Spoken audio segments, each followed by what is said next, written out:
Saludos compañeros y profesor. El día de hoy, en conjunto con mi compañero Ray Quijada, estaremos hablándoles acerca de la primera parte del examen físico neurológico.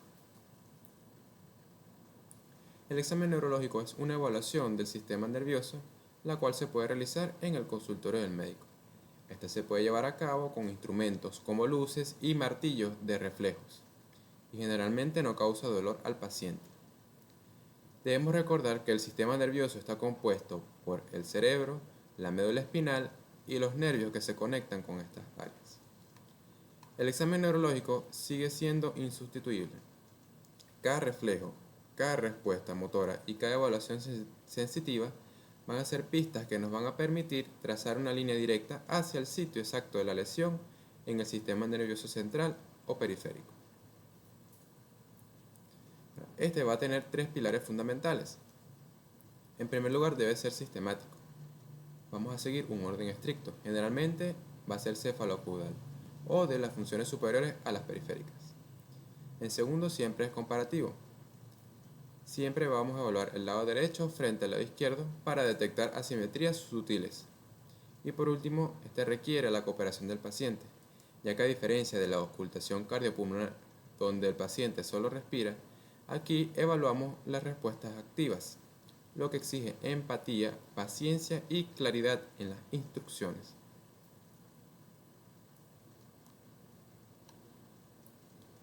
Ahora, dentro de los elementos a examinar en el examen neurológico, vamos a tener 5 a manera general.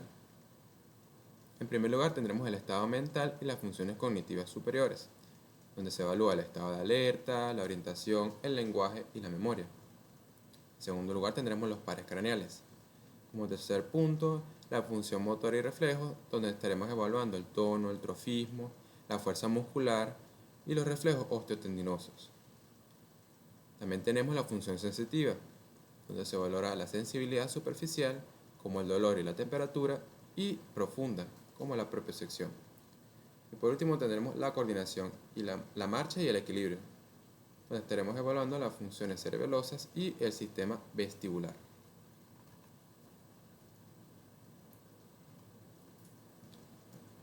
El examen mental o el examen del estado mental es la evaluación semiológica estructurada de las funciones cognitivas, afectivas y conductuales de una persona en el momento de la consulta. Esta herramienta se basa en la entrevista clínica y la observación activa del comportamiento. Va a estar dividida en 7 partes. Tenemos el nivel de conciencia, el estado emocional, el nivel de atención, el lenguaje, la memoria, la habilidad visoconstructiva y por último las funciones cognitivas superiores. ¿Qué vamos a evaluar? En primer lugar, el aspecto general del paciente, su comportamiento, ideas inusuales, percepciones insólitas o extrañas, como por ejemplo alucinaciones. También tendremos el estado de ánimo y por último la cognición, como por ejemplo la atención, orientación y la memoria. El examen del estado mental debe seguir una serie de pautas. En primer lugar, este se debe llevar a cabo en una sala tranquila. Debemos asegurarnos que el paciente pueda escuchar claramente las preguntas. También recordamos que el examen del estado mental va a evaluar las diversas variables del funcionamiento cognitivo. Y también el explorador debe comprobar si los pacientes le prestan atención, ya que no sirve de nada seguir examinando a un paciente distraído. Por otro lado, va a ser muy importante tener en cuenta el nivel de conciencia del paciente para poder realizar este examen, ya que si tenemos un paciente que está obnubilado o en estado de coma, no podremos llevar a cabo este examen de manera completa. El primer punto es el nivel de conciencia. Esta es la capacidad de un individuo para mantener un contacto adecuado consigo mismo y con el entorno externo. Dentro de este tendremos una serie de estados entre los que podemos encontrar el estado de alerta, donde el paciente está orientado, responde espontáneamente a los estímulos verbales y sensitivos, mantiene los ojos abiertos y conversa coherentemente. Confusión, donde hay incapacidad para pensar claramente y con rapidez habitual. La somnolencia, donde el paciente se encuentra desorientado y semidormido. y realiza movimientos de defensa ante estímulos dolorosos. También tenemos la obnubilación, donde el paciente responde a estímulos leves, el estupor, donde las actividades mentales y físicas del paciente están suprimidas al mínimo, y el coma, donde ya hay pérdida completa de la conciencia, la sensibilidad y de la motilidad voluntaria, conservándose solo las funciones vegetativas. Y aquí podemos ver reflejadas de manera de dibujo cada uno de los estados o niveles de conciencia.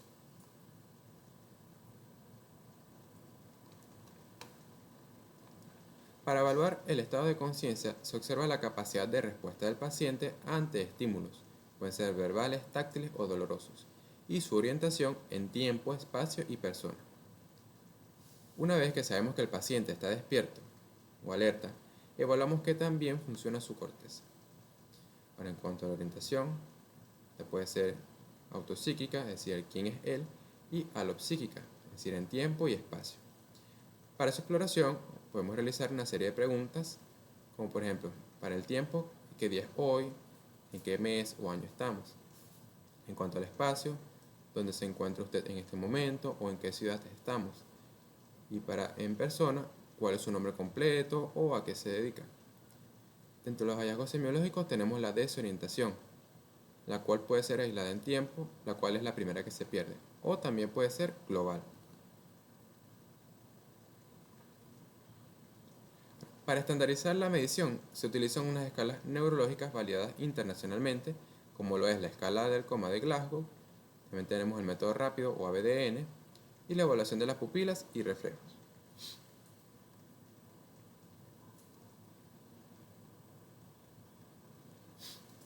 La escala del coma de Glasgow es la herramienta que es más utilizada.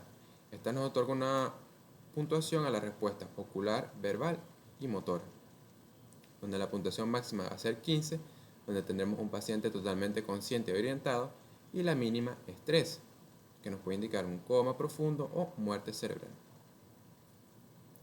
Los parámetros que se evalúan van a ser, en primer lugar, la apertura ocular, donde se evalúa si el paciente abre los ojos de forma espontánea, al hablarle, al hacerle daño o si no responde.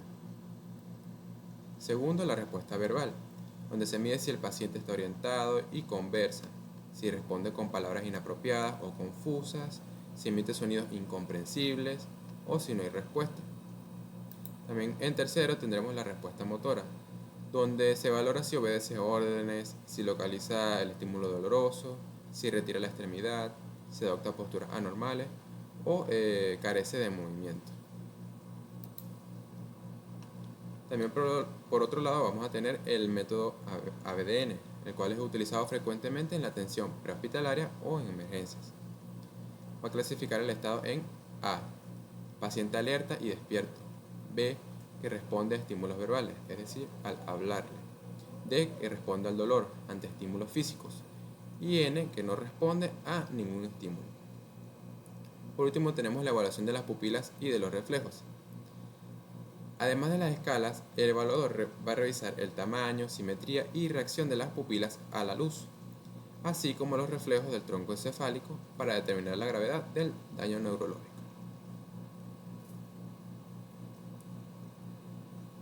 Aquí podemos ver reflejada cada uno de los parámetros o ítems que conforman la escala de Glasgow.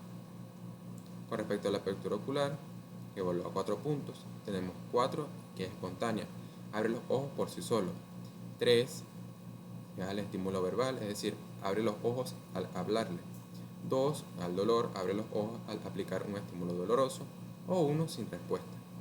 En cuanto a la respuesta verbal, tendremos 5 puntos. 5, si el paciente está orientado y se encuentra conversando, está lúcido, sabe quién es, dónde está y la fecha.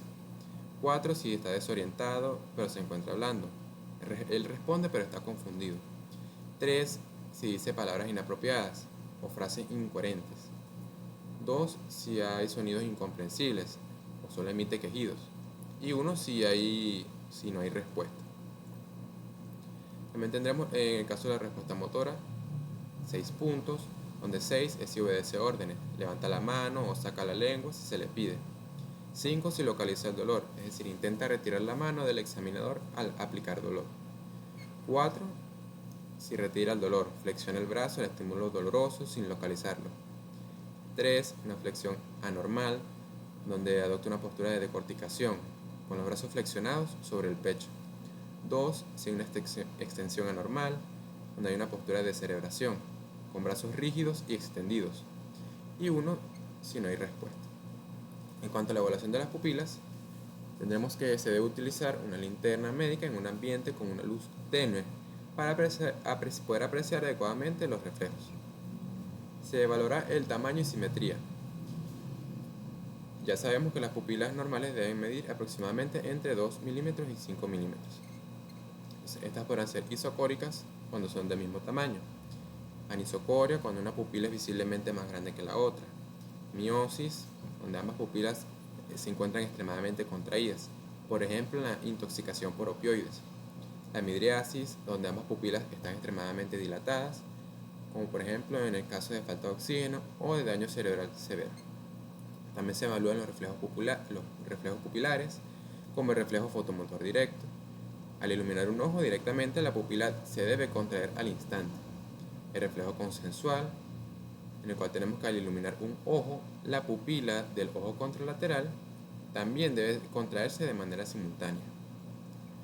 Por último, si las pupilas no reaccionan a la luz, se describirán como fijas o arreactivas, lo que constituye un signo clínico de alarma. Ahora vamos a ver la fisiopatología del deterioro del nivel de la conciencia y su evolución a la muerte cerebral. En primer lugar, debemos saber que el cerebro no almacena las reservas y depende exclusivamente del suministro continuo de oxígeno y glucosa. Y cualquier condición que reduzca el flujo sanguíneo cerebral por debajo de los niveles críticos va a generar isquemia. Ahora, para comprender la pérdida de la conciencia, como el síncope o el coma, es necesario entender que el estado de alerta depende del buen funcionamiento de la corteza cerebral y de su estimulación constante por parte del sistema activador reticular ascendente, que se encuentra ubicado en el tronco del encéfalo.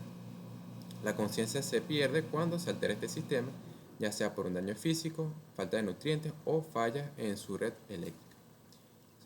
Suponiendo en un primer caso que tendremos una agresión inicial, puede ser una agresión cerebral aguda, como un trauma craneoencefálico, un ACV o un estado de anoxia.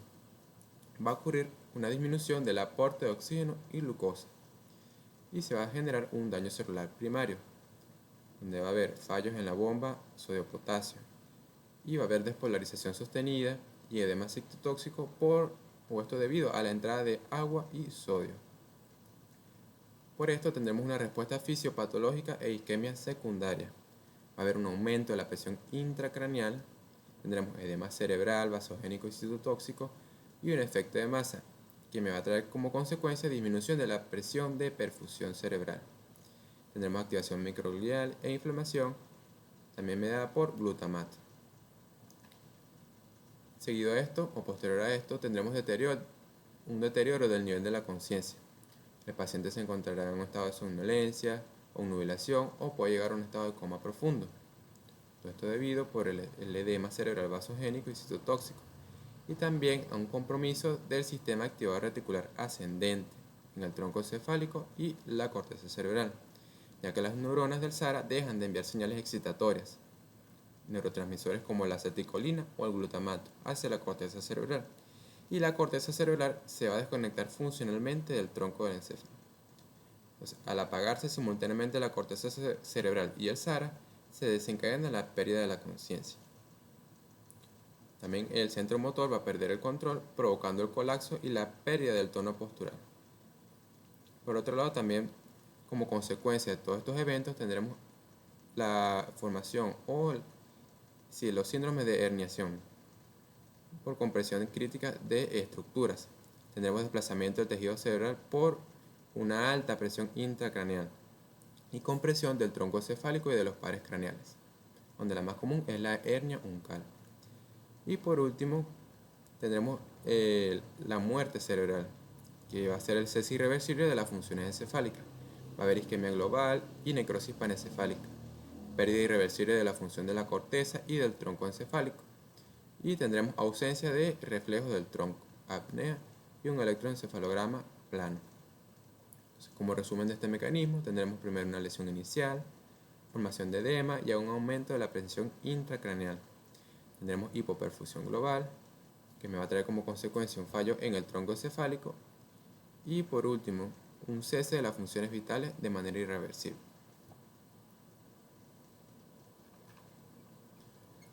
El segundo punto, el estado emocional. Este es un componente central del examen mental que evalúa el estado de ánimo o el humor, el afecto y la capacidad del paciente para controlar y expresar sus emociones. Este nos refleja cómo el paciente procesa e interactúa con su entorno a nivel afectivo. Dentro de los signos y síntomas de alarma tendremos de ánimo bajo, por ejemplo, la tristeza, desesperanza o la ideación suicida. De ánimo elevado, euforia, irritabilidad extrema o la habilidad emocional. La ansiedad o de ansiedad como la preocupación excesiva, miedos irracionales y la inquietud. Y manifestaciones físicas como la taquicardia, sudoración, temblores y alteraciones del sueño y apetito. También otras alteraciones comunes tendremos el aplanamiento efectivo, la euforia y agitación o trastornos depresivos. Para cómo se evalúa el estado emocional. En primer lugar tenemos la observación directa.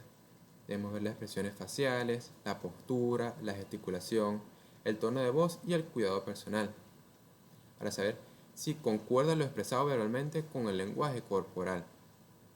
También tenemos realizar una entrevista dirigida.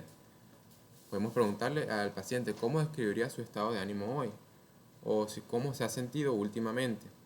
También le podemos preguntar al paciente que describa sus sentimientos. Tercero, las escalas e interrogatorio específico. En caso de si queremos detectar si hay tristeza profunda, indagar sobre ideas de muerte o de ideación suicida. También tenemos la valoración del juicio y la introspección. El paciente es consciente de su condición o si sus emociones son congruentes con la realidad. Pasamos al tercer punto, que es el nivel de atención. Esta es la habilidad para seleccionar los estímulos pertinentes a la actividad consciente del sujeto y rechazar aquellos que sean indeseables. Aquí se evalúa la concentración y la distracción.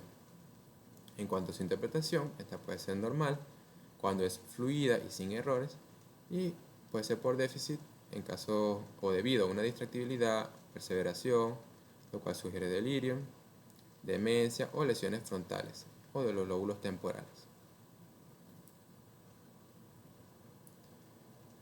Para su exploración, en el caso de la atención y la concentración, le podemos, por ejemplo, pedir al paciente que reste de 7 en 7 empezando desde el 100, es decir, 100, 93, 86, y así sucesivamente, o que deletree una palabra simple al revés, por ejemplo, la palabra mundo.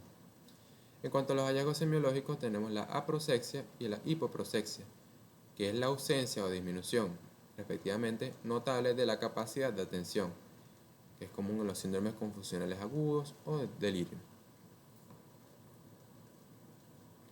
Como cuarto punto tendremos el lenguaje, cual es un componente clave del examen del estado mental. Aquí se evalúa la comunicación verbal y escrita del paciente para detectar alteraciones cognitivas o neurológicas. Se evalúa el lenguaje espontáneo, automático, la nominación, la repetición, la comprensión y la lectoescritura. Estaremos viendo algunos de estos más adelante. Pero también debemos conocer que existen algunos trastornos del lenguaje, entre los cuales vamos a tener la disartria, que es la dificultad en la articulación de las palabras. Este varía de un grado ligero o hasta grados extremos donde el lenguaje se hace ininteligible. Tenemos por lo menos los casos de intoxicación alcohólica, la cual es similar a una lesión cerebelosa. La esclerosis múltiple, donde hay habla entrecortada o explosiva, también conocida como palabra escandida, o la conversación de un jinete que habla mientras cabalga. También, por ejemplo, en los casos de paresia o parálisis de los músculos de los labios, la lengua o del paladar.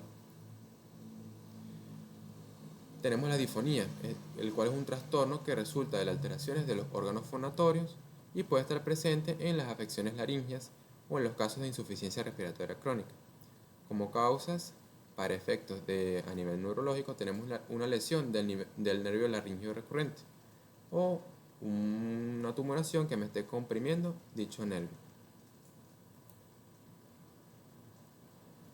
También tenemos la afasia, el cual es un trastorno de la comunicación causado por la incapacidad de utilizar adecuadamente los símbolos que conforman el lenguaje, sean visuales o auditivos.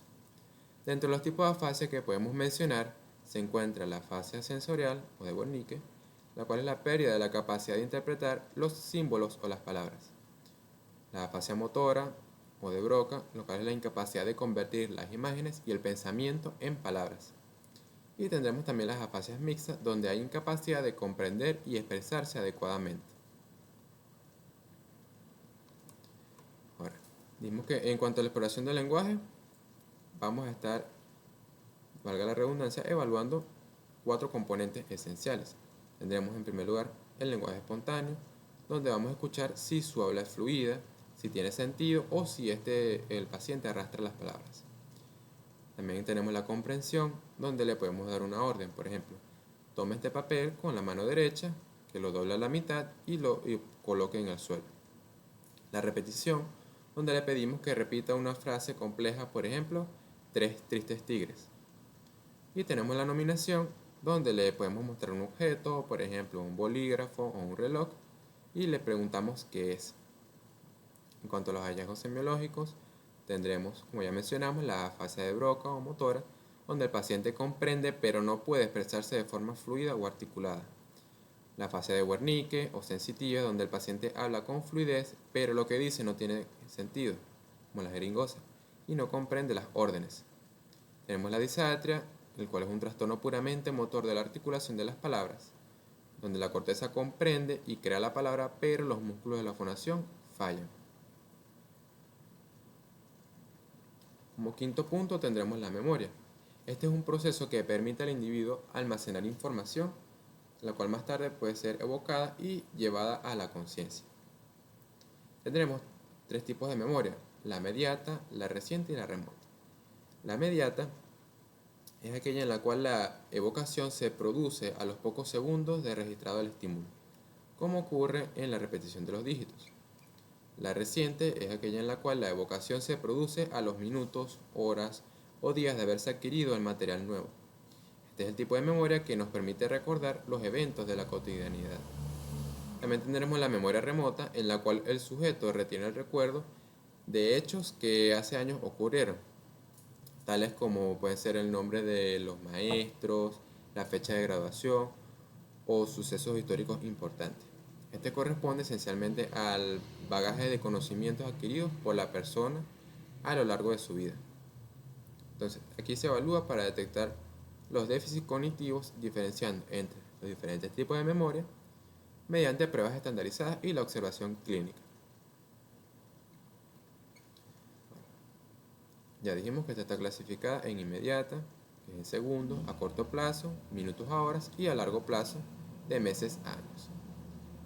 Para su exploración, en cuanto a la memoria reciente, por ejemplo, le podemos dar 3 palabras no relacionadas, como pueden ver ahí, mesa, avión o verde.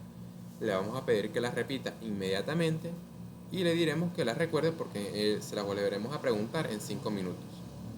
Y para la memoria remota, preguntarle por hechos históricos conocidos o eventos referentes a su biografía, por ejemplo, dónde nació o cuándo se casó. Dentro de los hallazgos semiológicos tendremos la amnesia anterógrada, donde esta es la incapacidad para formar nuevos recuerdos. Es decir, tendremos una falla en la memoria reciente. Y la amnesia retrógrada, que es una incapacidad para recordar el pasado. Esto nos indica una falla en la memoria remota.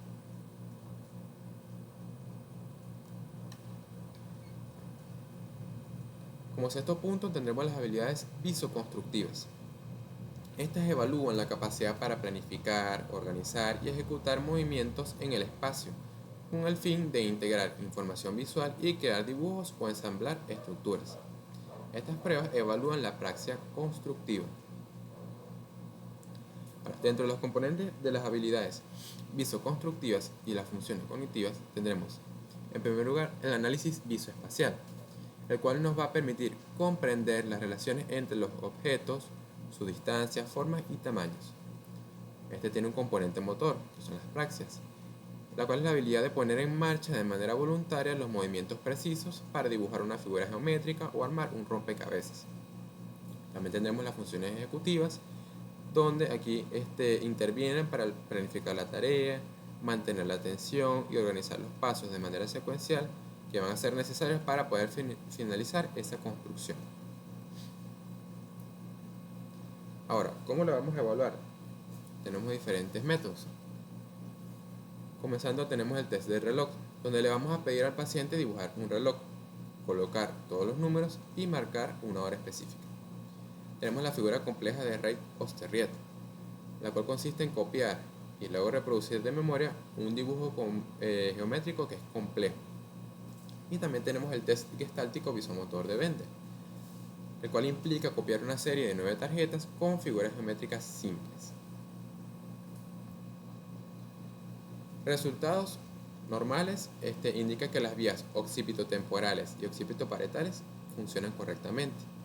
Y el resultado deficitario nos va a sugerir dificultades en cuanto a la organización espacial, la dificultad para cerrar figuras o de trazos desorganizados, como los casos de apraxia constructiva, negligencia espacial o deterioro frontotemporal.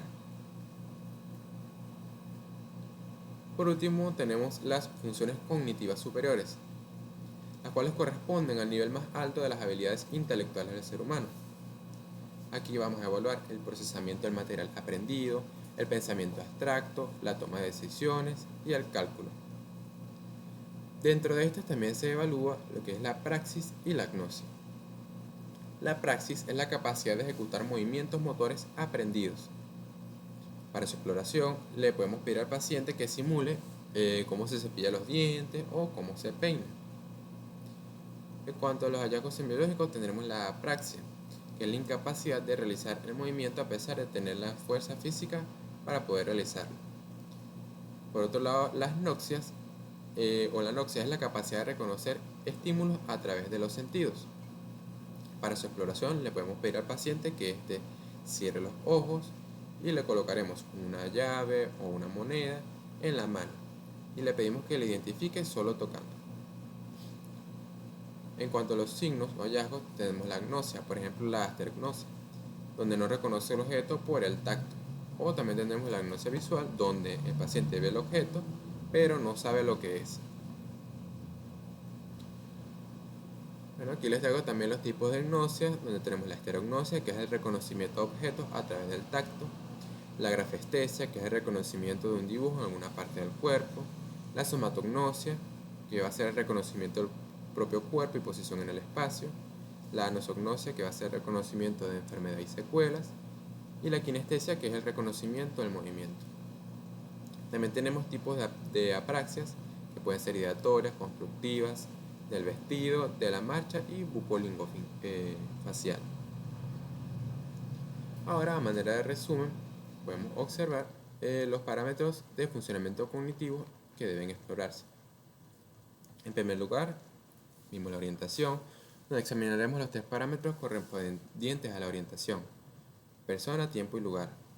En persona sabemos que le podemos preguntar cómo se llama, en el tiempo qué día es hoy, o en lugar cuál es el nombre de un lugar en específico. También tenemos la memoria a corto o largo plazo.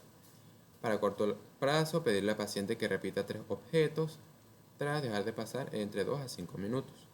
Y para largo plazo le podemos formular preguntas sobre su pasado, como cuál era la ropa que llevaba el día de su boda o la marca de su primer coche.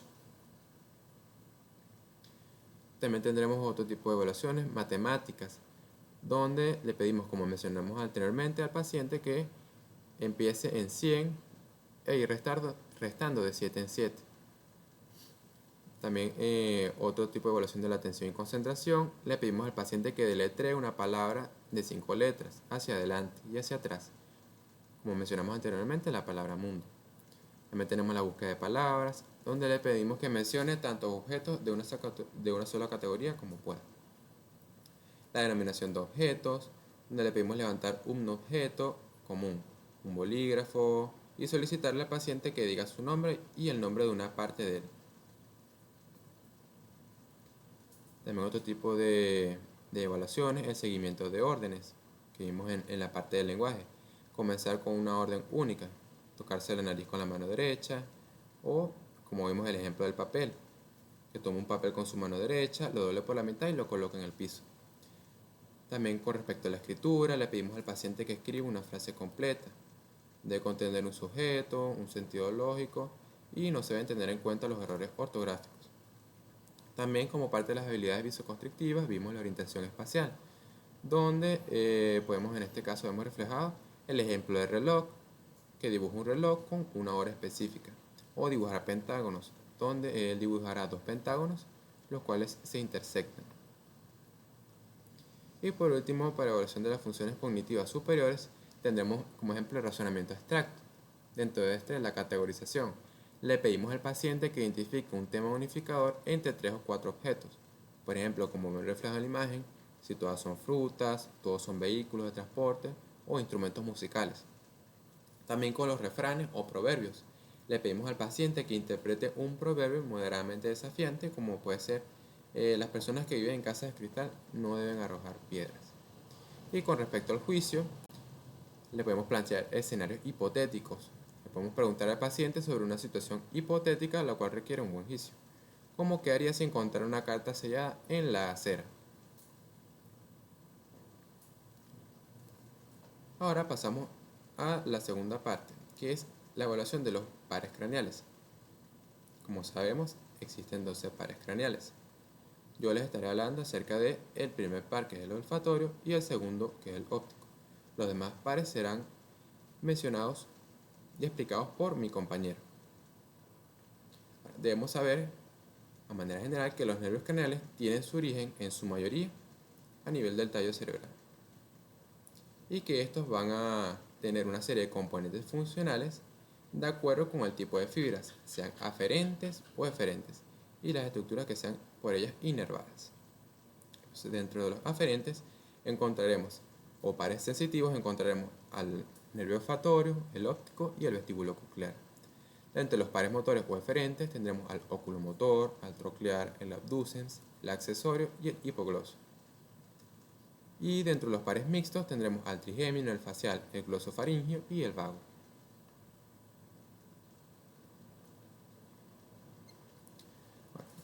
Con respecto al primer par, que es el nervio olfatorio, debemos saber a manera general que este está formado por un gran número de fibras que son muy delgadas, las cuales atraviesan la lámina cribosa del etmoides y penetran en el bulbo olfatorio por su cara inferior. Estas fibras son prolongaciones no mielinizadas de las células olfatorias bipolares, las cuales van a estar distribuidas en el epitelio de la parte superior de la mucosa nasal, como podemos observar en la imagen. En el bulbo olfatorio, estas fibras van a establecer sinapsis con las dendritas denominadas células mitrales, cuyos axones forman la cinta olfatoria, la cual a su vez se divide para dar origen a las estrías olfatorias, una interna y otra externa, las cuales van a terminar en las áreas corticales relacionadas con la olfacción. Sabemos que su función va a ser entonces la percepción de los olores. Debemos recordar, en cuanto a la inspección, observar la ausencia de desviación septal importante, verificar la permeabilidad de ambas fosas nasales y observar la presencia de secreciones o inflamación. Y en cuanto a la palpación, descartar masas o la presencia de masas nasales. En cuanto a la técnica de exploración del olfato, debemos utilizar pequeños frascos con sustancias de olores conocidos, como puede ser el clavo de olor, el café, perfumes o jabón. No se recomienda usar amoníaco o formol, ya que estos irritan las terminaciones sensitivas del quinto par. Ahora, para realizar el procedimiento, primero le vamos a pedir al paciente que ocluya una fosa nasal con su dedo, que mantenga la boca cerrada y que cierre los ojos. Le vamos a proceder a presentar varios olores familiares de uno en uno, explorando cada lado por separado. Vamos a acercar la boca del recipiente bajo las fosas nasales. Le vamos a preguntar primero si siente el olor. Si logra sentir el olor, le vamos a pedir que si puede identificar este olor. E iremos anotando de manera cuidadosa estos datos para cada fosa nasal. Ahora, aunque el paciente no identifique de manera exacta La apreciación de un solo olor excluye la anosmia. Además, debemos verificar la ausencia de catarro nasal u obstrucción que altere la circulación del aire. Entonces, dentro de los hallazgos normales tendremos la identificación correcta de los olores de manera bilateral y la simetría en la percepción. Dentro de las alteraciones tendremos la anosmia, que es la ausencia de la olfacción, hiposmia, reducción de la olfacción, parosmia, que es la distorsión de los olores, cacosmia, la percepción de malos olores, tendremos también alucinaciones olfativas, y la hiperosmia, que es la exageración del olfato. Ahora pasamos al segundo nervio, o al segundo par, que es el nervio óptico. Debemos recordar que los estímulos visuales son percibidos por receptores especializados que se encuentran situados en la retina, que son los conos y los bastones. Los impulsos nerviosos que se originan en ellos van a ser captados por las células ganglionares de la retina, cuyos axones van a formar los nervios ópticos. Las fibras provenientes de la mitad nasal de ambas retinas se van a entrecursar en el quiasma, como podemos observar en la imagen.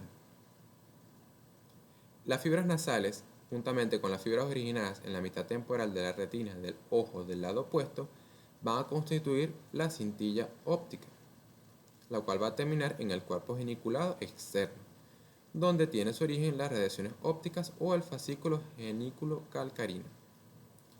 Sabemos que su función es la conducción entonces de los impulsos visuales y va a tener una serie de componentes funcionales donde encontramos la visión consciente, que es la vía visual principal, los reflejos pupilares, que es la vía fotomotora, y los reflejos vestíbulo-oculares. Ahora, para la exploración de la agudeza visual, podemos evaluar la visión de lejos y la visión de cerca. La visión de lejos, o para evaluar la visión de lejos, utilizaremos la tabla de Snellen. Para ello situaremos al paciente a 20 pies o 6 metros de la tabla de Snellen. Taparemos un ojo para explorar el otro. Es decir, si queremos explorar el ojo derecho, taparemos el ojo izquierdo del paciente. El paciente va a leer las líneas de las letras progresivamente más pequeñas y se registrarán como fracción, por ejemplo, 20/20, que nos indica un estado normal. Para la visión de cerca utilizaremos la tabla de Jaeger. Primero el paciente va a sostener la tabla a 30 centímetros de sus ojos. Si usa lentes de corrección, los puede usar. Va a leer las letras pequeñas de la tabla y es importante que si él necesita alejar la tabla más allá de los 30 centímetros, esto nos puede indicar una presbicia. Ahora, para la exploración física de los campos visuales por confrontación, aquí vamos a examinar cara a cara o vamos a estar cara a cara con el paciente a una distancia alrededor de 60 centímetros. El paciente se tapa un ojo y el examinador va a tapar el ojo frontal al del paciente. Es decir, si yo quiero evaluar el ojo izquierdo del paciente y le voy a pedir que se tape su ojo derecho y yo me voy a tapar mi ojo izquierdo y ambos nos vamos a mirar al ojo destapado del otro. El examinador va a mover sus dedos en los 4 ejes principales: superior, inferior, nasal y temporal. El paciente va a indicar cuando vea el dedo por primera vez y se irán comparando los campos visuales del paciente con los del examinador, que se asumen son normales. Y vamos a repetir este procedimiento con el otro ojo. Entre los resultados normales en los campos visuales por confrontación tendremos temporal a 90 grados de la línea media, nasal a 60 grados, superior a 50 grados y en el inferior a 70 grados. A continuación procederemos a ver una serie de videos que explican este procedimiento. La evaluación del campo visual se puede hacer de dos formas. La primera determina la visión por hemicampos nasal y temporal de manera monocular. Se sitúa al paciente a 50 centímetros del examinador, se le pide que se cubra un ojo, lo que también hace el examinador. Luego se toma una figura roja, en este caso la tapa de un lápiz, y se desplaza de distal a proximal, evaluando los hemicampos nasales y temporal por superior e inferior, y se le pide al paciente que indique el momento que pueda apreciar el objeto. El examinador se compara con el paciente para detectar anomalías. Y cuando veas la punta roja, me digas sí. Ahí. Ahí. Ahí. Lo mismo con el otro ojo, tú me miras acá, cuando veas el punto rojo. Sí. Ahí. Ahí. Ahí. La segunda es la campimetría por confrontación binocular. En esta maniobra, el examinador también la realiza a unos 50 centímetros del paciente y compara su visión con la propia. Se determina la capacidad de ver en todos los campos visuales mediante la detección de movimientos realizados con las manos ubicadas en las áreas específicas de los campos nasales y temporales. Mírame al centro entre mis ojos y dime cuál de mis dedos se mueve. Los dos. ¿Cuál de mis dedos se mueve? ¿Y ahora? A ver. Los dos. ¿Cuál de mis dedos se mueve? ¿Y ahora? Perfectamente bien.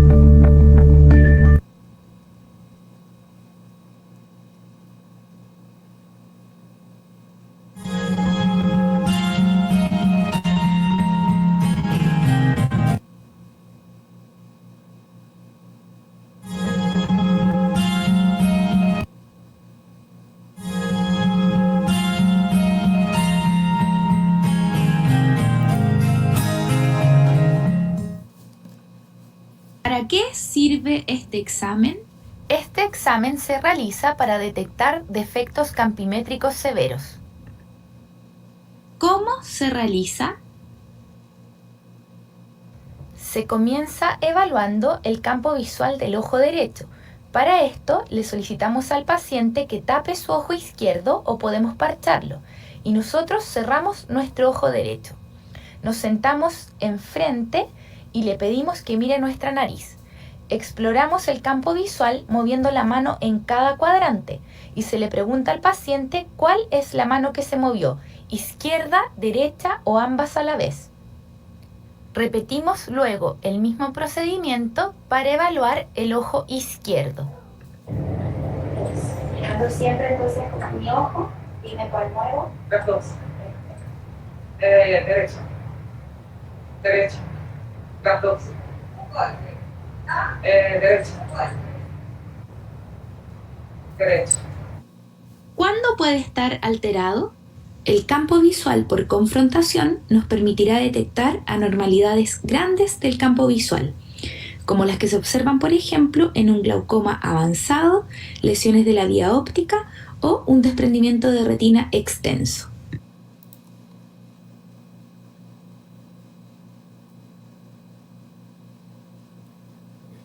Ahora vamos a ver algunas alteraciones de los campos visuales, entre los cuales que podemos ver reflejados en la imagen tendremos los escotomas, la anopsia, hemianopsia homónima o bitemporal, cuadrantopsia superior homónima o inferior homónima y la ceguera cortical. Ahora, siguiendo con la exploración física, tendremos el fondo de ojo u oftalmoscopia. En primer lugar, si deseamos evaluar el reflejo pupilar, se debe realizar antes de este procedimiento. Para comenzar con este procedimiento debemos en primer lugar oscurecer la habitación. Examinar primero sin dilatar las pupilas y si necesitamos dilatarlas, usar midriáticos que sean de corta acción. Entonces, con esta técnica vamos a evaluar el reflejo rojo luminoso, inspeccionar los medios transparentes como la cámara anterior, el cristalino y el humor vítreo. Inspeccionaremos también el disco óptico, los vasos retinianos y la mácula. Ahora, es importante recalcar que en un paciente con hipertensión arterial, las características de los vasos retinianos poseen un alto valor diagnóstico. Tendremos un grado 1 donde se aprecia solamente un estrechamiento de las arterias, siendo normal una relación que es de 3 a 4 entre las arterias y venas, pasándose a una relación de 2 a 4. Tenemos el grado 2 donde se añade una constricción localizada en las venas en el punto donde pasan las arterias retinianas. De grado 3, cuando se agrega la presencia de hemorragias o exudados en la retina. Y de cuarto grado, donde se agrega a todas estas alteraciones previas, la presencia del edema de papila.